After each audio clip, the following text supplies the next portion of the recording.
নির্বাচনের পর থেকে যুগপৎ আন্দোলনে থাকা শরিকদের সঙ্গে আনুষ্ঠানিক কোনো যোগাযোগ নেই বিএনপির।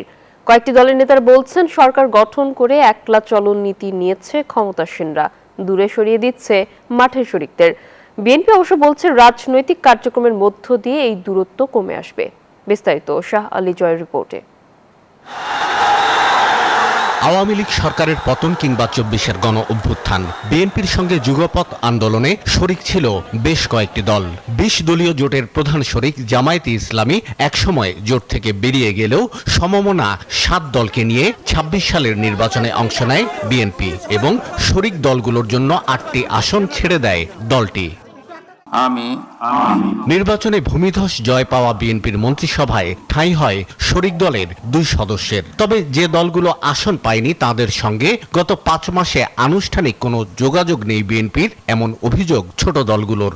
অনানুষ্ঠানিকভাবে বিএনপি নেতৃবৃন্দের সাথে নানা অনুষ্ঠানে দেখা হয়, কথাবার্তা হয়, বাট আনুষ্ঠানিকভাবে বিএনপির নেতৃবৃন্দ বা সরকারের কোনো দায়িত্বশীল জায়গা থেকে যারা যুগপথে শরিক ছিলেন তাদের সাথে তেমন কোনো রাজনৈতিক কোনো যোগাযোগ নেই। বসুন্ধরা টিস্যু, অশুদ্ধতার বিরুদ্ধে এক বিন্দুও ছাড় নয়। আন্দোলনের শরিকরা বলছেন, নির্বাচনের আগে যে জাতীয় ঐক্যের ঘোষণা দেয়া হয়েছিল, সরকার গঠনের পর তার প্রতিফলন দেখা যাচ্ছে না। আপনি যখনই সমষ্টি থেকে বেরিয়ে একক ভাবছেন, তখন তো তার মধ্যে যাই হোক অন্তর্ভুক্তিমূলক কোনো ব্যাপার থাকে না। মানে এখনো যে ১-২ জন মন্ত্রী আছেন অন্যান্য দলের, তারা তো ডেসোলেট ফিল করছে, আমি এরকম দেখি। ঠিক ওই জাতীয় সরকারের যে কনসেপ্ট ছিল বা বৃহত্তর জাতীয় ঐক্যের যে কনসেপ্ট ছিল, তার ভিত্তিতে কিছু হচ্ছে না। সরকারের দিক থেকে একটা অতিরিক্ত আত্মবিশ্বাস হয়তো তৈরি হয়েছে, পার্লামেন্টে এখন ড্যাম মেজরিটি, এরকম জায়গা হলে তখন একলা চলার একটা মনোভাব হয়তো প্রচ্ছন্নভাবে কাজ করতে পারে। তবে সংসদে সরকার দলীয় এই হুইপ বলছেন, সমমনাদের সঙ্গে দূরত্ব কমিয়ে আনতে চায় বিএনপি।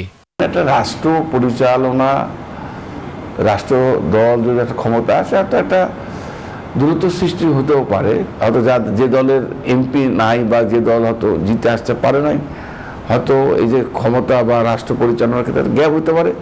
তবে যখনই পলিটিক্যাল কার্যক্রম অ্যাক্টিভিটি যখন শুরু হবে, তখন আমার মনে হয় এই দূরত্বটা কমিয়ে আসবে বলে আমি মনে করি। বিএনপি দলীয় সূত্র বলছে, এ মাসের শেষ দিকে সমমনা দলগুলোর সঙ্গে আনুষ্ঠানিক বৈঠকে বসবেন দলের চেয়ারম্যান তারেক রহমান। শাহ আলী জয়, নিউজ 24, ঢাকা।